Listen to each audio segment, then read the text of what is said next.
Hello mga kaangis! Alam nyo ba na ang bulaklak na papaya na lalaki ay hindi nagbibigay ng prutas, ngunit maari itong gamitin bilang gamot o ulam. Narito ang mga benepisyo katulad ng mga sumusunod. Nakakatulong sa panunaw ng pagkain at nagpapataas ng ganang kumain. Nag-aalis ng libreng radikal sa katawan at nagpapabuti ng sirkulasyon ng dugo at stress.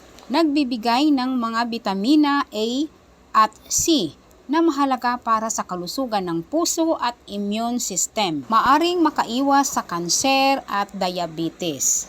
Pagpapagaling ng sugat.